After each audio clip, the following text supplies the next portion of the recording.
Save your attempt या सिरीजमध्ये आपल्या सर्वांचं स्वागत आहे. एक अटेम्प्ट या शब्दामध्ये जरी एक हा नंबर असला तरी या एक अटेम्प्टसाठी 2 ते 3 वर्ष जातात.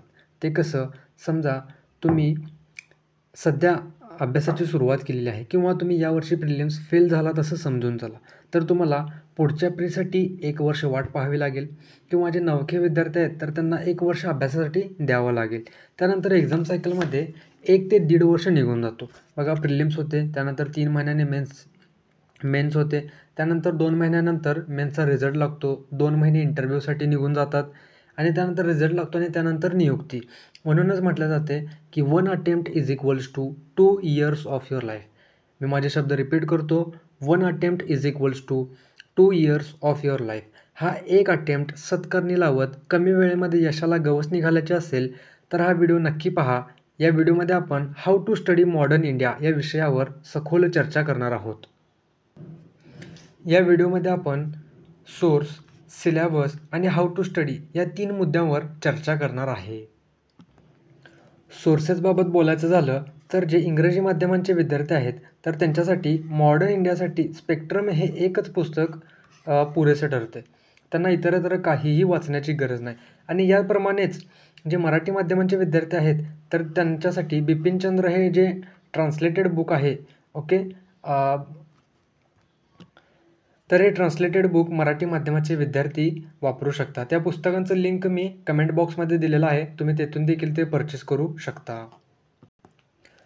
तर आपण आता सिलेबस पाहूया. सिलेबसमध्ये बघा आपल्याला एवढंच दिलेलं आहे की 1850च्या पूर्वीचा इतिहास हा आपल्याला अभ्यासायचा आहे. ओके, 1850 नंतरचा. मी माझे वर्ड करेक्ट करतो, 1800 पूर्वीचं नाही, 1850 नंतरचा इतिहास आपल्याला अभ्यासायचा आहे. तर त्यामध्ये आपल्याला काय बघायचं आहे बघा, त्यामध्ये आपल्याला इव्हेंट्स पाहायचे आहेत, पर्सनॅलिटीज पाहायचे आहेत, त्यानंतर आपल्याला इश्यूज पाहायचे आहेत. Okay, issue. त्यानंतर बघा आपल्याला फ्रीडम स्ट्रगल जो आहे आपला स्वातंत्र्याचा जो स्वातंत्र्य लढा जो आपण म्हणतो त्याला, तर तो आपल्याला सर्व स्वातंत्र्य लढा पाहणं गरजेचं आहे. हा सिलेबसमध्ये एक पॉईंट आहे. आणि यामध्ये वेगवेगळ्या आयडिओलॉजीज होत्या बघा. ओके, मॉडरेट होते, एक्स्ट्रीमिस्ट होते, त्यानंतर काही क्रांतिकारक विचारांचे व्यक्तिमत्व होते. यांचा देखील आपल्याला अभ्यास करावा लागणार आणि हा इतकंच सिलेबसमध्ये दिलेला आहे.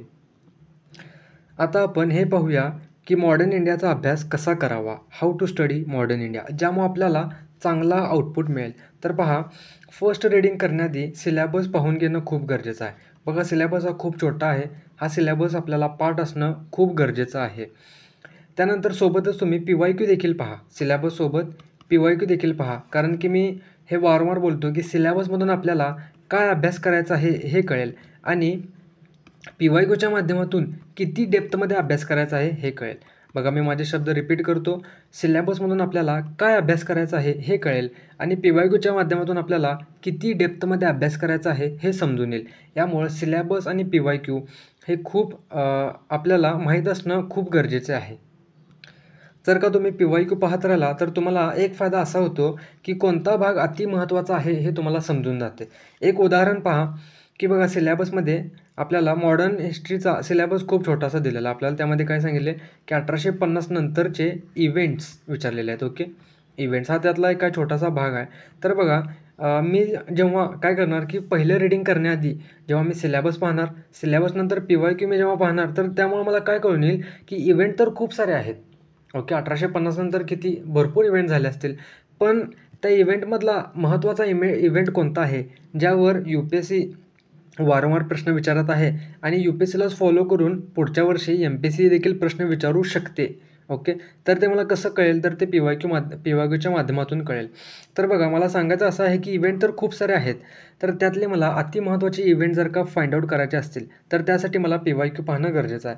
जेव्हा मी PYQ पाहणार तेव्हा मला हे कळून जाईल की 1857वर वारंवार प्रश्न विचारले जातात. मग मी हा 1857चा जो उठाव आहे हा टॉपिक एकदम परफेक्ट करणार, याला मी जास्त वेळ देणार. ओके, त्यानंतर INCची स्थापना असेल, बंगालची फाळणी असेल, NCM असहकार चळवळ, त्यानंतर सविनय कायदेभंगाची चळवळ, क्विट इंडिया मूव्हमेंट यांसारख्या मुद्द्यांवर UPSCनं वारंवार प्रश्न विचारलेले आहेत. ओके, त्यामुळं हे मला कसं कळेल, जेव्हा मी PYQचं व्यवस्थितपणे ॲनालिसिस करणार तेव्हा मला हे बाबी कळून येतील. आता मी एक उदाहरणासाठी तुम्हाला इव्हेंट हे एक उदाहरण घेऊन मी दाखवलं. या पद्धतीनं तुम्ही आयडिओलॉजी देखील पाहून घ्या, की आयडिओलॉजीवर कसे प्रश्न आलेत. त्यानंतर पर्सनॅलिटी देखील या अनुषंगानं तुम्ही पाहून घ्या, की कोणत्या पर्सनॅलिटी, कोणते व्यक्तिमत्व अति महत्त्वाचे आहेत. UPSCनं वारंवार महात्मा गांधीवर प्रश्न विचारलेले आहेत, रवींद्रनाथ टागोर यांच्यावर विचारलेले आहेत. असे तुम्ही काय करा, पर्सनॅलिटी देखील फाइंड आउट करा आणि त्यांचा अभ्यास करण्यासाठी विशेष वेळ द्या. याचा अर्थ असा नाही की ज्या बाबतीत UPSCनं प्रश्न विचारलेले आहेत तर त्यांचा अभ्यास करायचाच नाही, असं मी तुम्हाला म्हणत नाही आहे. त्यांचा अभ्यास करायचा, पण आपल्याला रिलेटिव्हली तुलनेनं ज्या बाबींवर UPSCनं प्रश्न विचारलेलेच नाहीत तर त्यांच्याकडे आपल्याला रिलेटिव्हली तुलनेनं कमी वेळ द्यायचा आहे आणि ज्याच्यावर वारंवार प्रश्न विचारले जातात तर त्यांना जास्त वेळ द्यायचा आहे. यानंतर पहा की सर्व टॉपर तुम्हाला सजेस्ट करत असतात, सिनियर सजेस्ट करतात. ज्या ठिकाणी तुम्ही क्लासरूममध्ये जाता ते क्लासवाले सजेस्ट करत असतात की तुम्ही PYQ व्यवस्थित करा. सर्वजण सांगतात PYQ करा, पण PYQ करा म्हणजे ॲक्च्युली काय करायचं आहे तर बघा, आपल्या मंजिल ICS या टेलिग्राम चॅनलवर मी UPSCचे जे PYQ आहेत तर त्याची PDF पाठवलेली आहे. ओके, तर ती PDF जेव्हा तुम्ही ओपन कराल तर तुम्हाला तर त्या PDFमध्ये काय करायचं बघा, की आपल्याला सिलेबसला पॉईंट आहे पर्सनॅलिटी.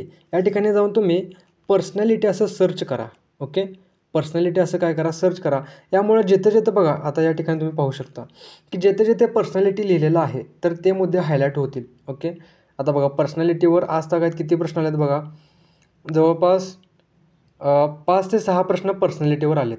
आता मला काय करायचं आहे बघा, पर्सनॅलिटीवर कोणत्या डायमेन्शन्समध्ये UPSCनं प्रश्न विचारलेले आहेत तर ते तुम्ही पाहून घ्या. ते डायमेन्शन्स एका जागी नोट डाऊन करा. यामुळे काय फायदा होईल की पर्सनॅलिटीबाबत किती डायमेन्शनवर जाऊन, किती डेप्थमध्ये जाऊन UPSCने PYQ बनवलेले आहेत ते तुम्हाला समजून येईल. त्यानंतर तुम्ही सेम असंच करा. यानंतर तुम्ही पुढचा मुद्दा पाहू शकता की मुवमेंट्स लिहिलेले आहेत.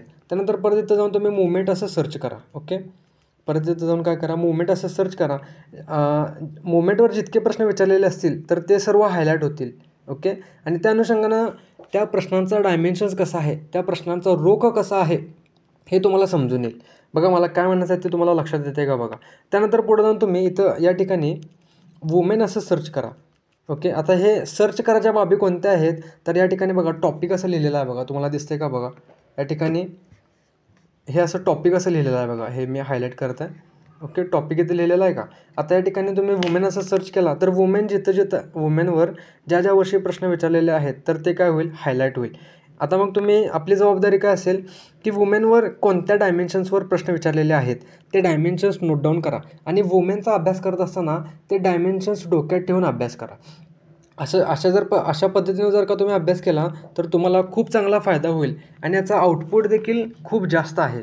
ओके, पहा, अंधाधुंदपणे कोणीही सांगत आहे म्हणून कोणतंही पुस्तक उचलायचं आणि अभ्यासाला लागायचं, याला आपण बघा एक स्ट्रॅटेजिकली स्टडी करणे असं म्हणत नाही. तर आपल्याला बघा कमी वेळेमध्ये आपल्याला चांगला रिझल्ट आणायचा आहे, इफेक्टिव्हली इन फास्टर वे आपल्याला सिलेबस कव्हर करायचा आहे.